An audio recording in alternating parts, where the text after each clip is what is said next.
আরে আমরা জাস্ট ঢুকছি, মানে শান্তিপুর গেছিলাম, ঢুকছি আর রাস্তাতেই আমাকে মিষ্টির বাক্স, দিদি আমি তোমার ফলোয়ার্স, আমি সেই মা আসো 5 মিনিট বাড়িতে একটু বসো। আর তোমার নামটা বলো। আমার নাম অঞ্জনা দাস।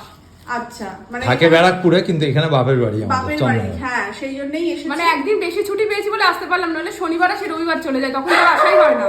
বিকেলে একটু বই মেলা গেছিলাম, দেখলাম কালকে কালকে তোমাদের বই মেলাতেও মানে দেখতে পেলাম, মানে আমি দেখতে পাইনি, তোমার ভিডিও দিয়ে তো দেখলাম। দেখেছি যে আমরা ভিডিও আমি তো তোমার ছেলে কি ঠান্ডা গো, দেখো কি সুন্দর চুপচাপ বসে আছে। তোর নাম বল। জয়ব্রত দাস। বাহ বাহ।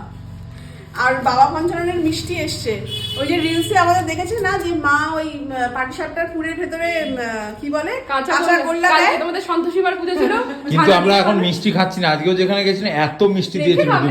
শীতকাল তো অসুবিধা নেই। ও না যখন থেকে এসে তখন বলছে কি দিদি তুমি না ক্যামেরার থেকে সামনে বেশি সুন্দর। হ্যাঁ, মানে আর্টিফিশিয়ালটা ভালো লাগছে, মানে ন্যাচারালটাই ভালো লাগছে, ধুলো মাখা মেখে এসেছে ওটাই বেশি সুন্দর। আর আমরা টায়ার তাও দেখতে ভালো লাগছে। এই যে হলিউড স্টারকে দেখছে দেখো লুকিয়ে লুকিয়ে। আমার ছেলে একটু বলছে ভয় লাগছে, কিছু হবে না দিদি, খুব ভালো দেখাবো, রোজই তো দেখি দিদি। এই আমি কি করবো রে, আমি কি তখন বকবো নাকি? না, কি না। করবো আমি, কিসের ভয়? হ্যাঁ শুনি।